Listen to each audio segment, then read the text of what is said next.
महाविकास अघाड़ी से गठबंधन करने की ओवैसी की कोशिश को लग सकता है झटका। एआईएमआईएम से गठबंधन करने के पक्ष में नहीं, शिवसेना यूबीटी गुट। शिवसेना यूबीटी गुट ने एमवीए में भीड़ होने की दलील दी। कहा, गठबंधन में पहले ही बहुत भीड़, एक और नए दल की जगह नहीं। एआईएमआईएम ने कांग्रेस और एनसीपी शरद पवार गुट को गठबंधन का लिखित प्रस्ताव दिया है। महाराष्ट्र विधानसभा चुनाव पर शरद पवार ने कहा, महाराष्ट्र की जनता बदलाव चाहती है, चुनाव में महाविकास अघाड़ी की जीत होगी। सीट बंटवारे के सवाल पर शरद पवार ने कहा, मैं सीट बंटवारे को लेकर बैठक में हिस्सा नहीं ले रहा हूं, इसलिए इस विषय पर कुछ नहीं कह सकता। हमारी ओर से जयंत पाटिल बैठक कर रहे हैं, वे ही इस विषय पर बोलेंगे। मराठी को शास्त्रीय भाषा का दर्जा मिलने पर संजय राउत ने कहा, यह बहुत बड़ा सम्मान है। राज्य के लगभग सभी दलों के नेताओं की ये सालों से मांग थी, इसमें सभी का योगदान है, सिर्फ एक व्यक्ति का नहीं। संजय राउत ने कहा, बीजेपी को हर चीज का श्रेय लेने की आदत है, उन्हें उद्योग और व्यापार को इस राज्य से बाहर जाने से रोकना चाहिए।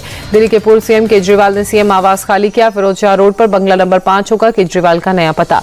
स्वाति मालीवाल ने अरविंद केजरीवाल पर घर बदलने को लेकर हमला बोला। एक्स पोस्ट पर लिखा, आजकल लोग अपनी तुलना प्रभु श्री राम से करवाते हैं और महात्याग बताकर एक महल छोड़ दूसरे महल में रहने चले जाते हैं। हिमाचल में टॉयलेट सीट पर टैक्स लगाने के फैसले पर बीजेपी ने कांग्रेस को घेरा। शहजाद पूनावाला ने कहा, हिमाचल की आर्थिक स्थिति खराब, कांग्रेस जहां जाती है वहां लूट और महंगाई लाती है। पूनावाला ने कहा, देश भर में महंगाई पर उपदेश देने वाले Rahul Gandhi toilet seat tax पर कुछ नहीं बोल रहे हैं, उनका खटाखट मॉडल अब चरम पर पहुंच गया है।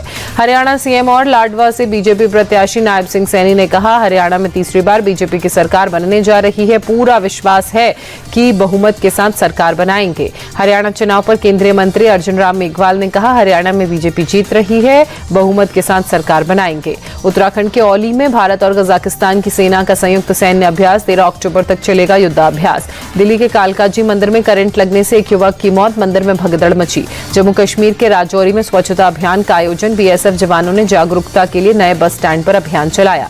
एप्पल भारत में 4 और स्टोर खोलेगा। इस महीने से made in India iPhone 16 pro की बिक्री भी शुरू करेगी कंपनी। शारदीय नवरात्र का दूसरा दिन, भक्तों ने वाराणसी में अष्टभुजी माता मंदिर में पूजा अर्चना की।